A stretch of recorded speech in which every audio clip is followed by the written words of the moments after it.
She was 20 years old and had nothing left but a canvas rucksack, a wool blanket that smelled of cedar, and $2 silver pressed flat against the lining of her coat pocket. No family, no address, no plan that extended past the next meal. And with those $2, she bought a forgotten plantation house on the edge of the Shenandoah Valley that had not seen a living soul in 11 years. But what nobody knew, what she herself would not discover for weeks, was that beneath the crumbling hearthstone of the main fireplace, someone had buried something meant to be found, and what was written on the paper wrapped around it would change the entire course of her life. If you're new here, subscribe and follow along, because this story is worth hearing all the way through. Her name was Eliza Kane, and she was born in the winter of 1851 in a narrow clapboard house on the outskirts of Charlottesville, Virginia, the third of 5 children and the only girl. Her father, Thomas Kane, was a farrier by trade, a man who shod horses for the plantations that spread across Albemarle County like green quilts stitched together by stone walls and creek beds. He was not a wealthy man, but he was a precise one, and the farmers trusted him because he never overcharged and never left a shoe loose. Her mother, Catherine, had been a seamstress before her marriage and continued to take in mending after it. And the house always smelled of hot iron and damp wool and the particular sweetness of thread wax. Eliza grew up in a household where work was the grammar of love. You did not say you cared for someone. You mended their coat. You sharpened their blade. You rose before dawn to stoke the fire so the house would be warm when they woke. Her brothers, Samuel, James, Peter, and the youngest, Henry, were loud and physical boys who wrestled in the yard and broke things and were forgiven for it. And Eliza learned early that the rules that applied to her were different, quieter, and more exacting. She was expected to cook, to clean, to sew, to keep the ledger of household expenses in a hand so neat it could have been typeset. She did all of these things well, and she did them without complaint. And the fact that she also wanted to learn her father's trade, wanted to understand the geometry of a hoof, the temper of iron, the way a well-set nail could hold for months through mud and stone, was treated as an eccentricity that would pass. It did not pass. When she was 12, her father began letting her work the bellows in his shop, and by 14 she could draw a shoe to shape on the anvil, and by 16 she could trim and fit a hoof with a confidence that made her brothers, who had no interest in the work, look away in something between admiration and unease. Thomas Kane did not praise her often, but he let her stand beside him, and in their family that was the highest form of recognition. He gave her his farrier's rasp when she turned 17, a tool with a hickory handle worn smooth by 30 years of his grip, and told her it was the most honest tool he owned, because it could only take away what was not needed. She kept it wrapped in oilcloth in her rucksack from that day forward, and she never used it without thinking of his hands.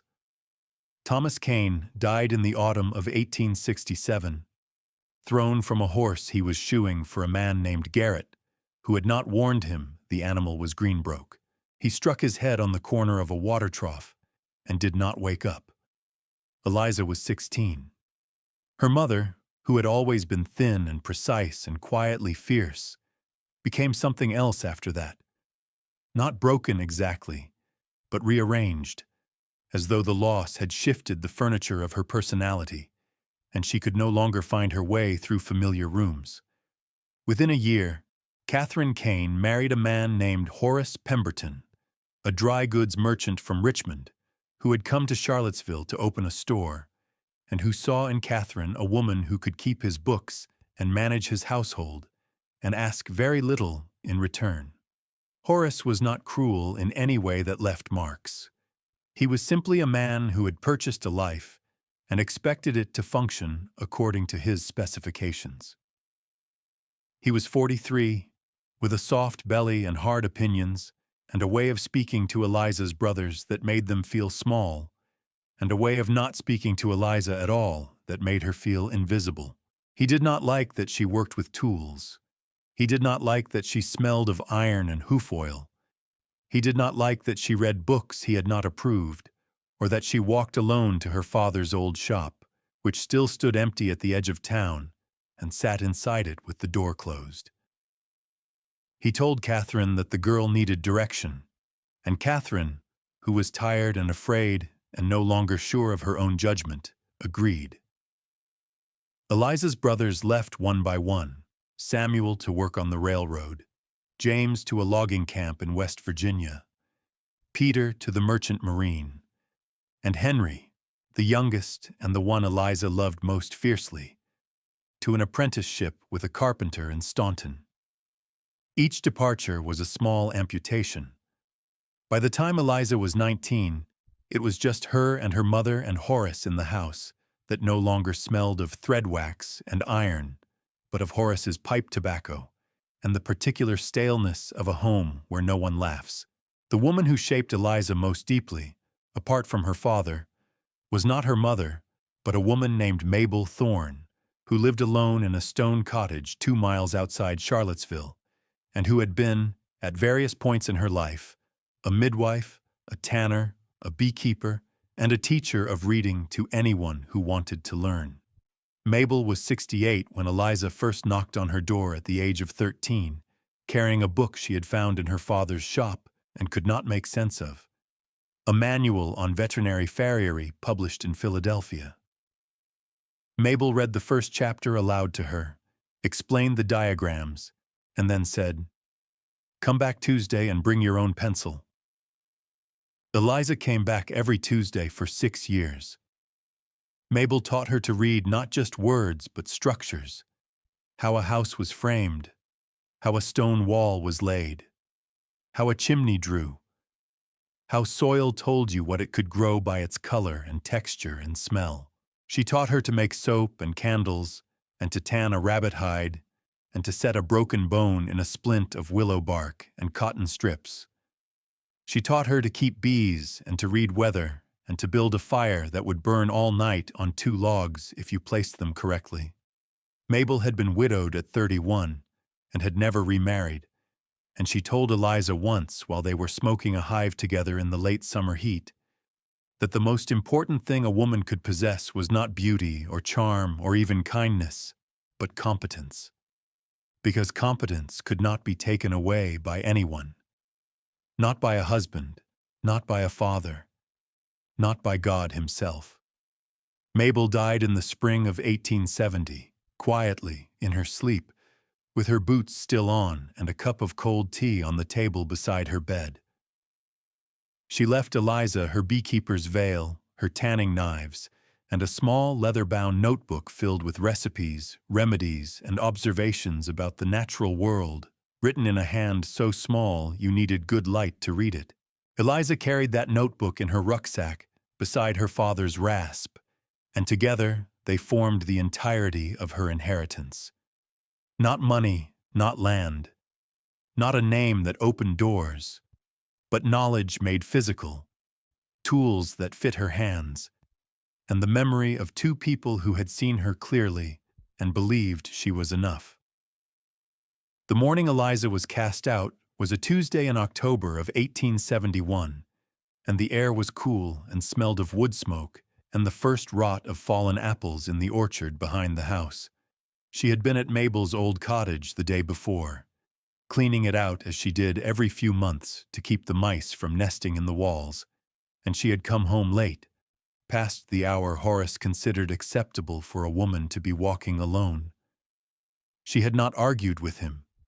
She had simply walked past him in the hallway and gone to her room, and she heard him speaking to her mother through the wall in a voice too low to make out the words, but too sharp to mistake the tone. In the morning, when she came downstairs, her rucksack was sitting on the front porch, packed with her clothes and her blanket, and her father's rasp and Mabel's notebook and nothing else. The front door was locked. A note had been pinned to the rucksack with a straight pin, written in Horace's careful merchant's hand on a piece of his store stationery. It read, "Eliza, it has been decided that you will make your own way from this point forward. Your mother agrees this is best. Do not return to this house. Enclosed are $2 for your immediate needs. H. Pemberton." The $2 were in a small envelope tucked inside the rucksack's front pocket. Eliza stood on the porch for a long time, holding the note, reading it twice, and then folding it into a square and placing it in her coat pocket beside the envelope. She did not knock on the door. She did not call her mother's name. She did not cry, though something behind her ribs felt like a door closing in a room she would never enter again. She looked at the house, the clapboard siding her father had painted white every third spring, the window box where her mother had once grown herbs, the chimney that leaned slightly to the east because the foundation had settled unevenly in the year she was born. And she picked up her rucksack, settled it on her shoulders, and walked down the porch steps and out through the gate and onto the road that led west. She was 20 years old. She had $2, a wool blanket, a farrier's rasp, a beekeeper's notebook, and the clothes she was wearing. She did not look back, not because she was brave, but because she understood, with the clarity that only loss can provide, that looking back would not change what was behind her and would only slow her progress toward whatever lay ahead. She walked west because the road went west, and because the mountains were there, and because she had read in Mabel's notebook, in an entry dated June of 1859, that the Shenandoah Valley was the most forgiving land in Virginia. Deep soil, clean water, mild winters by mountain standards, and a habit of absorbing people who had nowhere else to go. She walked for 3 days. The first night she slept in a hay barn beside the road outside Waynesboro, burrowed into loose hay with her blanket pulled over her head and the rucksack pressed against her chest, like a child holding a doll. The second night, she slept under a rock overhang above a creek whose name she did not know, and the water made a sound all night like someone turning pages in a book. And she lay awake listening to it and watching the stars through the gap in the trees above her and feeling, for the first time since her father died, something that was not grief or anger, but a strange, clean emptiness, as though she had been scraped out like a gourd and was waiting to be filled with something new. The third day she crossed the Blue Ridge through a gap where the road narrowed to a wagon's width and the trees pressed close on both sides, and when she came through to the other side, the valley opened below her like a green hand laid flat on the earth, and the light was different, softer, more golden, filtered through a haze that hung over the fields and the river and the distant line of the Alleghenies beyond. She stood at the top of the gap for a long time, breathing air that smelled of pine sap and river mud and the faint sweetness of late-season clover, and she felt the emptiness inside her shift and settle into something more like readiness. The road descended through switchbacks into a small town called Millbrook, which was not much more than a crossroads with a general store, a blacksmith shop, a church with a cedar-shake roof, and a scattering of houses set back from the road behind split-rail fences. The store was run by a man named Amos Kettle, who was 70 years old and had the particular patience of someone who had seen enough of the world to know that most of what happened in it was not worth getting excited about. Eliza bought a pound of cornmeal and a quarter-pound of salt with 15 cents from one of her silver dollars and asked if there was work in the valley for someone who could shoe horses and mend fences and keep bees. Amos Kettle looked at her for a long moment, at her boots, which were worn but well-oiled, and at her hands, which were calloused in the right places, and at her eyes, which were steady and did not look away. And he said, There might be. Depends on what you're willing to live in.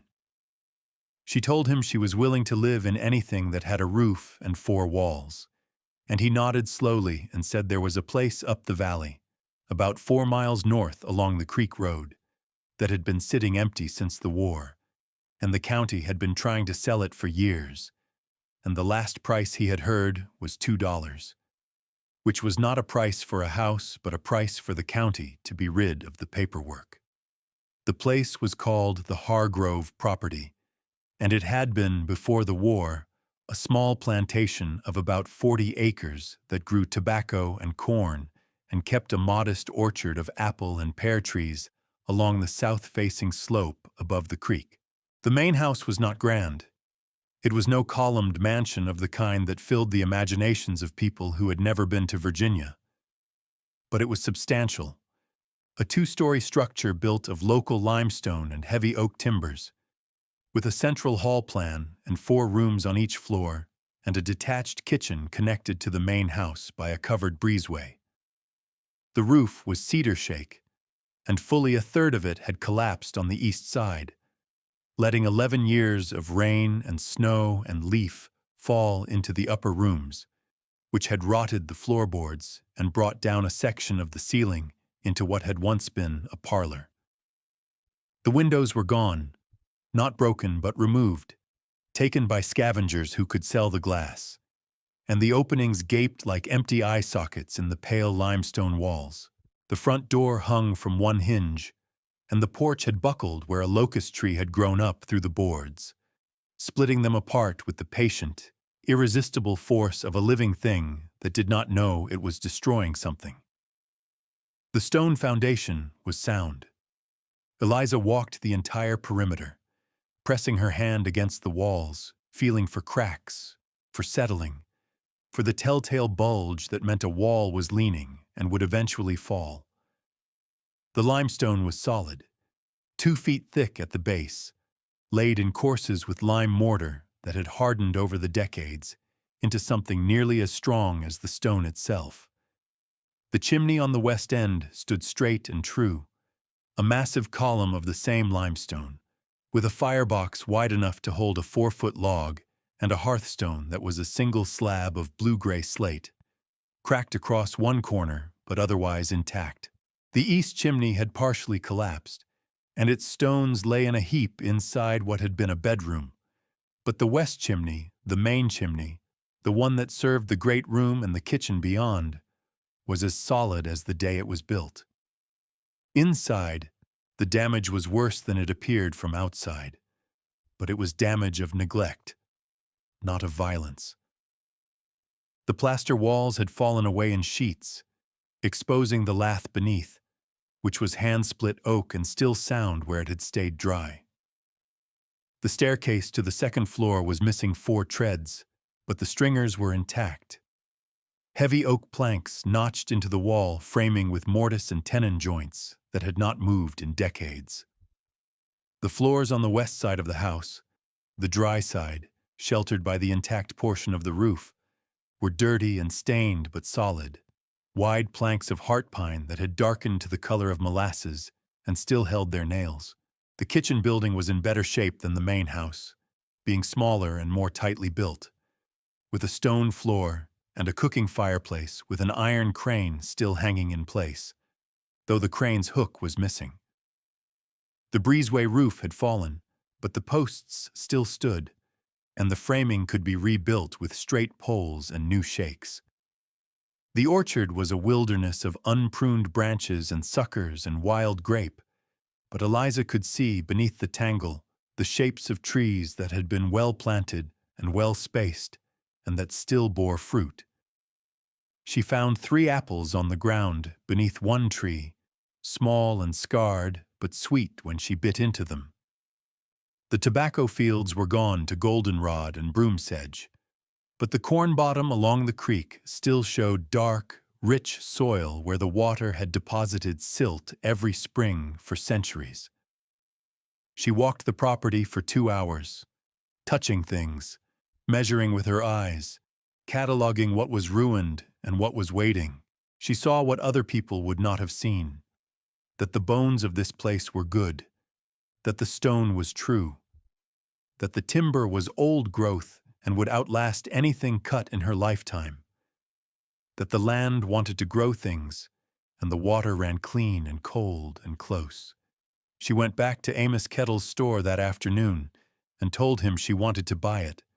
He looked at her with an expression that was not quite pity and not quite admiration, but something in between, and he got out the county ledger and wrote up the transfer on a half-sheet of foolscap, and Eliza Kane pressed her $2 onto the counter. The $2 Horace Pemberton had enclosed in her eviction note, the sum total of her worth in his estimation, and she signed her name, and the Hargrove property was hers. She owned 40 acres of overgrown valley land, a limestone house with a broken roof, a detached kitchen, a ruined orchard, and a fireplace with a hearthstone she had not yet thought to look beneath. She had no money left. She had a rucksack, a blanket, a farrier's rasp, a beekeeper's notebook, and a house that most people in the valley considered not a house at all, but a monument to what the war had taken and what time had not bothered to give back.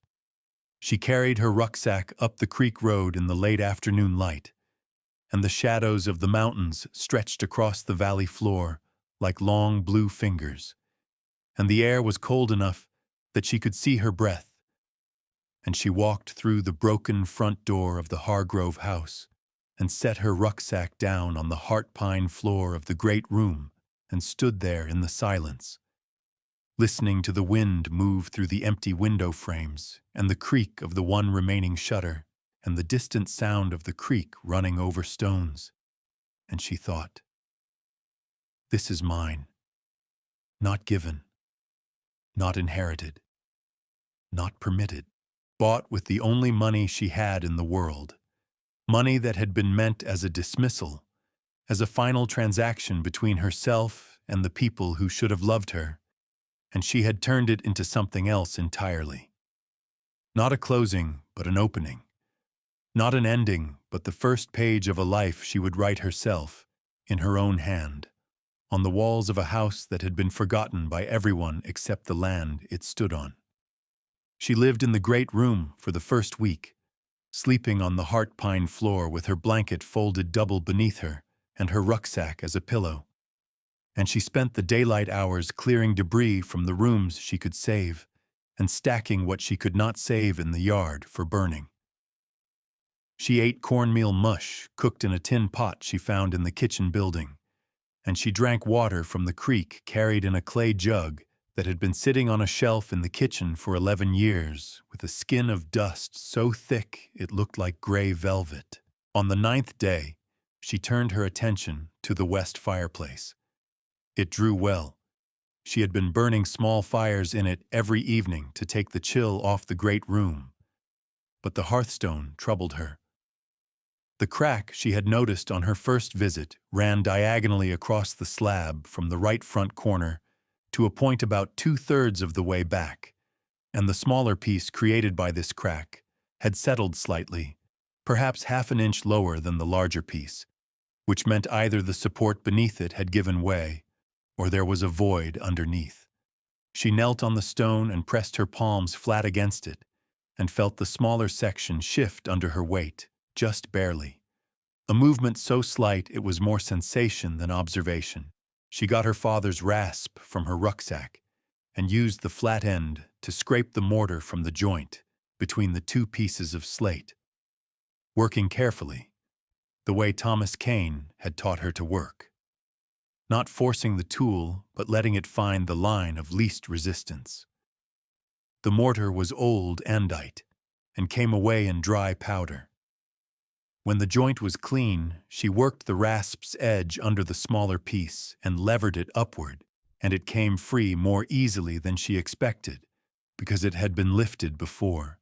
Beneath the slab was not packed earth or rubble fill, which is what she would have expected beneath a hearthstone laid on a proper foundation. Instead, there was a cavity, a rectangular space about 18 inches long, 12 inches wide, and 8 inches deep, lined on all four sides with flat stones set on edge and covered on the bottom with a piece of oilcloth that had been folded carefully and pressed into the space with the deliberateness of someone who intended what they placed here to last. Eliza sat back on her heels and looked at it for a long time. The oilcloth was dark with age but intact, and when she lifted it out, she could feel the weight of something inside. Not heavy, but substantial, the weight of a book or a small box. She carried it to the window where the light was strongest and unfolded it on the floor. Inside the oilcloth were three things. The first was a leather pouch, soft and darkened with handling, drawn shut with a cord. The second was a small wooden box, about the size of a man's hand, made of walnut and joined at the corners with dovetails so precise they looked machine-cut, but were not. The third was a letter, folded into thirds and sealed with a drop of candle wax that had yellowed, but not cracked. She opened the leather pouch first. Inside were coins. Not silver dollars, but gold pieces, double eagles, $20 gold coins with Liberty on one side and an eagle on the other. She counted them twice. There were 14. $280 in gold, which was more money than her father had earned in 2 years of shoeing horses. More money than Horace Pemberton kept in his store safe on any given Saturday. More money than Eliza had ever held in her hands or expected to hold. She set the coins on the oilcloth in 2 neat rows and opened the wooden box. Inside, resting on a piece of cotton batting that had yellowed to the color of old cream, was a woman's brooch, a small oval of carved ivory set in a silver frame, and the carving was a profile of a young woman with her hair swept up and a high collar at her throat, and the work was so fine that Eliza could see the individual strands of hair and the slight curve of the woman's smile. It was the kind of object that is not valuable by the standards of auction houses, but is priceless by the standards of the human heart. A thing made with love, carried with love, hidden with love. She held it in her palm and felt the warmth of it, the smoothness of the ivory, and she set it down gently beside the coins and picked up the letter.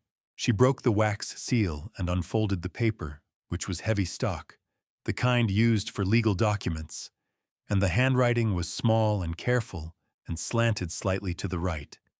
And she read it in the quiet of the great room with the afternoon light falling through the empty window frame and the sound of the creek in the distance.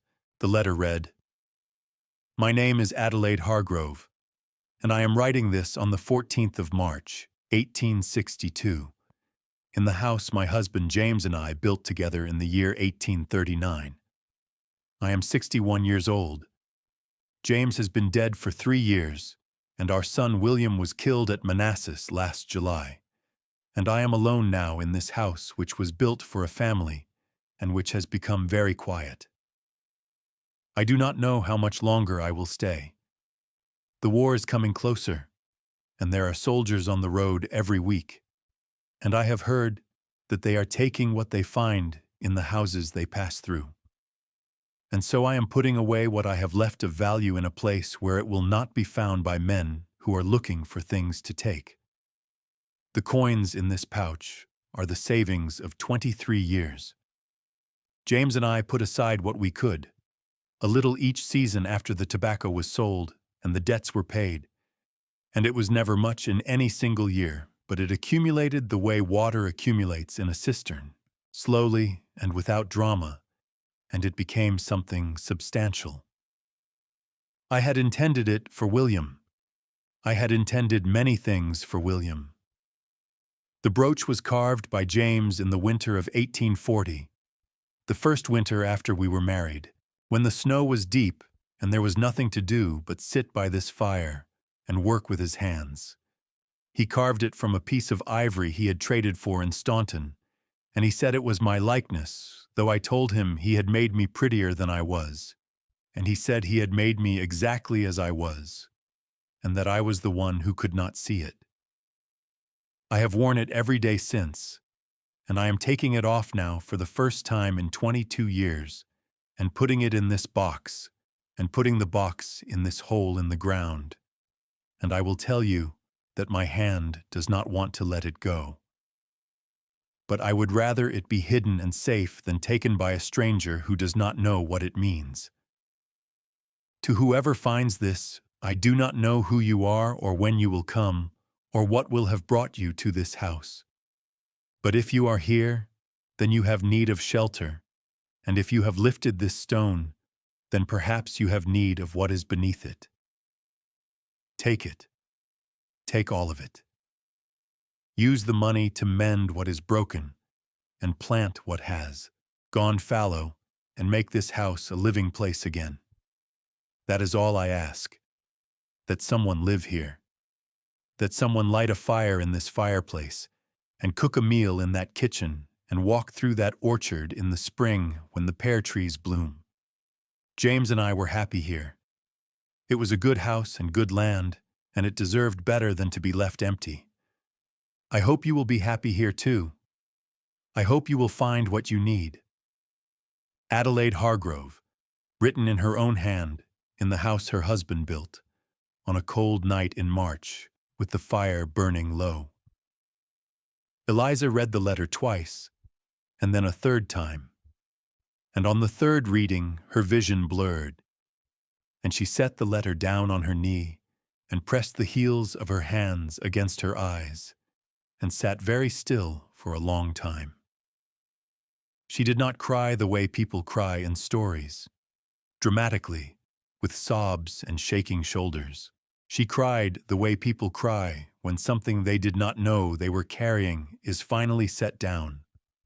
Quietly, with relief, with a gratitude so large it has no words, only weight.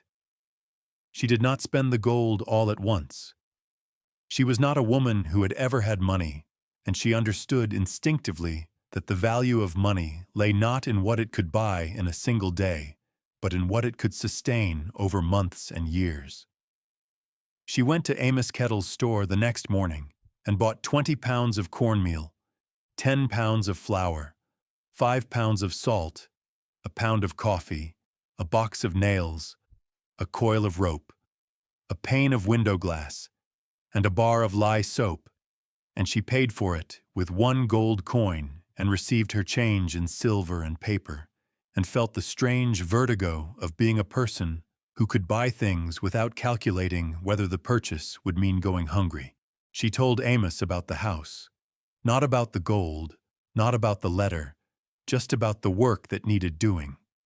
And he listened with his hands folded on the counter, and then said there was a man named Cyrus Bell who lived about 2 miles south of Millbrook, who had been a carpenter before the war, and who still did work when his back allowed it, and that she might talk to him about the roof.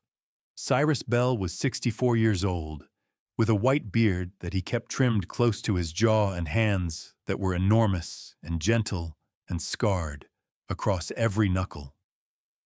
He came to the Hargrove property on a Wednesday morning, walked through the house without speaking, climbed a ladder to the roof line, came back down, and said, "Cedar shake. I can get you cedar from the Dawson mill. Take about 400 board feet for the east side.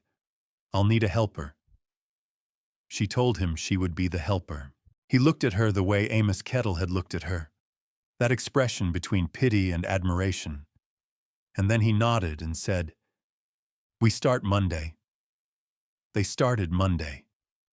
Cyrus showed her how to strip the old shakes, working from the ridge down, prying each one loose with a flat bar and letting it slide down the roof slope into a pile on the ground.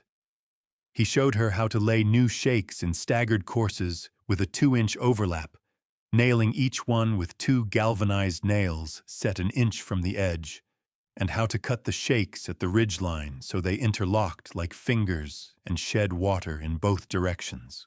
They worked for 11 days on the roof, and during those 11 days, Eliza learned things about Cyrus Bell, that he had lost his wife to typhoid in 1858 and his only daughter to diphtheria in 1863, and that he had built 17 houses in the valley before the war, and had not built a single one after it, and that he kept a daguerreotype of his daughter in a tin case in his shirt pocket, and touched it sometimes without seeming to know he was doing it. On the fourth day, a woman named Ruth Jessup appeared at the property with a pot of bean soup and a loaf of cornbread wrapped in a cloth. Ruth was 52, the wife of a hay farmer named Edgar Jessup, and she had a face that looked like it had been designed specifically for the purpose of feeding people, broad and warm and incapable of concealing either concern or satisfaction. She set the pot on the kitchen hearth and said, "Cyrus told me there was a girl up here fixing the Hargrove place. I thought you might be hungry." She did not wait for thanks. She came back 2 days later with a crock of butter and a jar of pickled beets, and the day after that she brought her husband Edgar, who was 60 and built like a fence post, tall, thin, weathered, and absolutely vertical. And Edgar looked at the porch where the locust tree had grown through the boards and said, "I can pull that out with my team if you want. Take about an hour." He pulled it out in 40 minutes. The hole it left was 2 feet across, and Eliza filled it with new boards that Cyrus helped her cut and fit. And when it was done, the porch looked like a garment that had been patched by someone who cared more about function than appearance. Which is to say, it looked like it was loved. A man named Solomon Pratt, who was 38 and operated the grist mill on the creek a mile south of the property, brought her a sack of ground corn and a sack of wheat flour and refused payment and said only, "Adelaide Hargrove gave my mother flour when we had nothing. Consider it returned." A woman named Della Sims, who was 45 and kept goats on a hillside farm above Millbrook, brought her a nanny goat that was fresh in milk and said she had more goats than she needed, and that the animal's name was Patience, which Eliza thought was either a name or an instruction. Each person who came brought something specific and left without ceremony, and Eliza began to understand that this was how community worked in the valley. Not through declarations or meetings or organized charity, but through the steady accumulation of small practical acts, each one a sentence in a conversation that had been going on for generations. The weeks became months. Eliza repaired the staircase, cutting new treads from oak planks that Cyrus helped her mill from a tree that had fallen across the creek road in a November storm. She reglazed 4 windows with glass she bought from a supplier in Staunton, setting each pane in putty she made from linseed oil and chalk dust, the way Mabel Thorne had taught her. She rebuilt the breezeway between the main house and the kitchen, setting new locust posts in holes she dug herself and framing the roof with poplar poles and covering it with shakes left over from the main roof repair. She cleaned the cooking fireplace and found the missing crane hook in a pile of debris in the corner of the kitchen, rusted but sound. And she heated it in a fire she built in the yard and hammered it straight on a flat stone and rehung it on the crane and boiled water on it that evening and drank tea made from dried mint she had found growing wild along the creek bank. She pruned the orchard over the course of 3 weeks in December, working methodically from tree to tree, cutting away dead wood and suckers and crossing branches with a saw she borrowed from Cyrus and her father's rasp, which she used to smooth the cuts so they would heal cleanly. She found 23 apple trees, 11 pear trees, and 4 cherry trees, and of these, 31 were alive and capable of bearing fruit, and she stood among them on a cold December afternoon with wood chips in her hair and sap on her hands, and felt the particular satisfaction of having revealed something beautiful that had been hidden beneath neglect. She cleared a 1/4 acre of the creek bottom and turned the soil with a mattock she bought in Staunton, and planted winter rye as a cover crop. And in the spring, she would plant corn and beans and squash in the dark river-bottom soil that Adelaide Hargrove's letter had asked her to bring back to life. She set up 2 beehives in the orchard using boxes she built from scrap lumber and baited with honeycomb she found in a hollow sycamore along the creek, and she tended them wearing Mabel Thorne's veil, which still smelled faintly of smoke and lavender and the particular dusty sweetness of an old woman's house. By January, the house was weather-tight. By February, it was warm. By March, the pear trees were blooming, just as Adelaide had said they would, and the blossoms were white and fragile and so thick on the branches that from a distance the orchard looked like it was covered in snow, and Eliza stood on the porch she had repaired and looked at them and thought of a woman she had never met who had loved this place enough to write a letter to a stranger and ask them to make it live again. Spring came to the valley the way spring comes to mountain places. Not all at once, but in stages, like a person waking slowly from a long sleep. First, the creek rose with snowmelt and ran fast and brown and loud over the stones. Then the willows along the bank turned yellow-green at their tips. Then the redbuds bloomed on the hillsides, and the dogwoods and the wild azaleas in the understory of the woods above the orchard, and the air filled with the sound of returning birds and the smell of warming earth and the particular electric sweetness of a world that has been dormant and is no longer. Eliza planted her garden in April, corn and pole beans and summer squash and tomatoes and peppers and herbs, and she planted it in rows as straight as sentences, and she watered it from the creek with buckets she carried on a yoke she carved from a piece of ash, and she watched it grow with the attention of someone who understands that a garden is not a thing you make, but a conversation you have with the soil and the rain and the sun, and that your part in the conversation is mostly listening.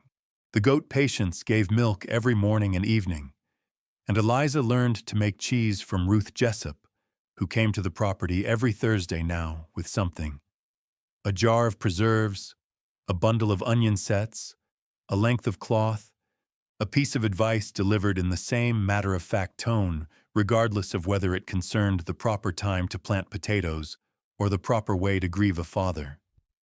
People in Millbrook knew her name now. Amos Kettle called her Miss Kane and kept a running account for her at the store that she paid monthly.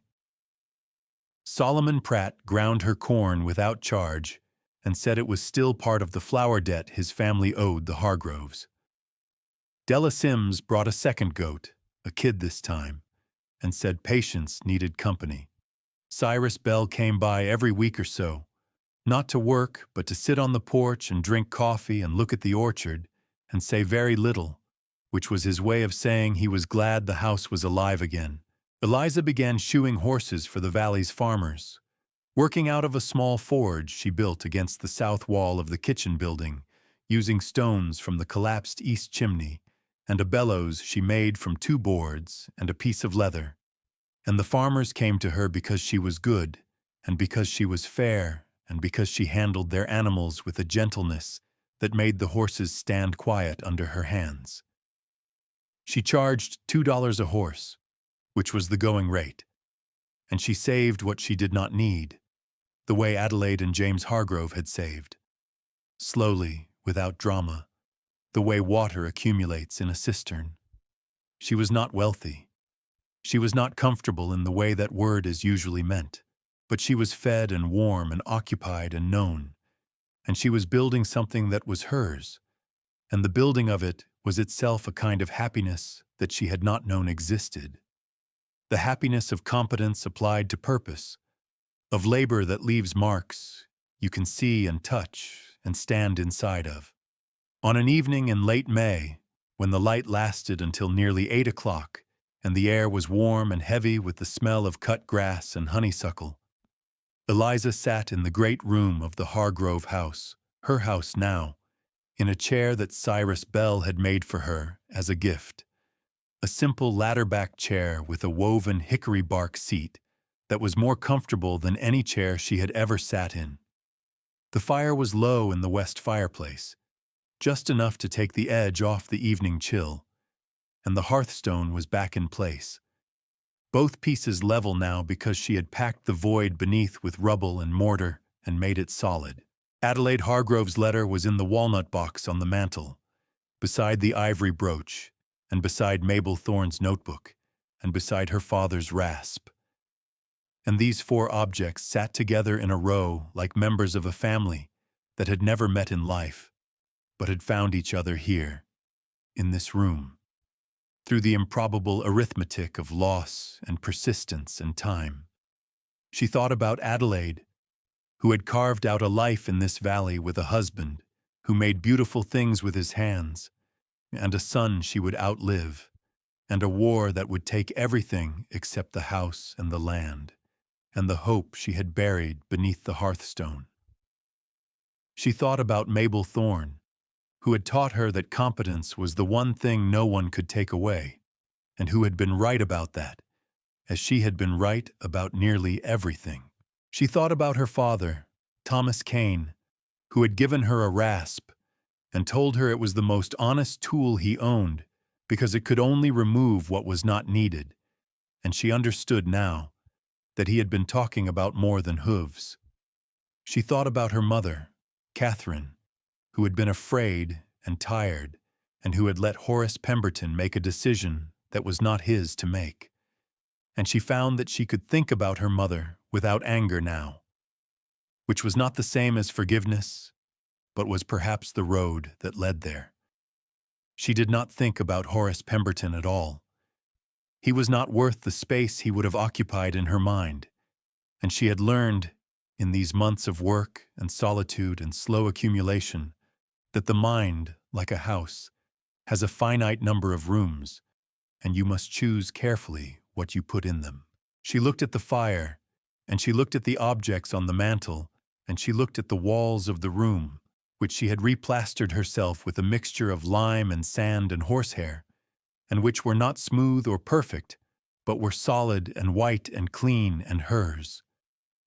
She listened to the sound of the creek through the open window, and the sound of Patience bleating softly in the barn she had built behind the kitchen, and the sound of the last birds settling into the orchard for the night. And she felt something she had not felt since she was a child, standing beside her father at his anvil. The feeling of being exactly where she was supposed to be, doing exactly what she was supposed to do in a place that knew her name. Eliza Kane was 20 years old when she was thrown out of her family's house with $2 silver and a note pinned to her rucksack. She had no home, no family, no money beyond those 2 coins, and no plan except to walk until she found a place that would have her. She spent those $2 on a forgotten plantation in a valley she had never seen. A house with a broken roof and empty windows, and a fireplace with a cracked hearthstone that hid the savings and the hopes of a woman who had been dead for nearly a decade. It was the best $2 she ever spent. If this story moved you, share it with someone who needs to hear it today, and ask yourself this: what forgotten place in your own life might be waiting for someone to lift the stone and find what was buried there all along?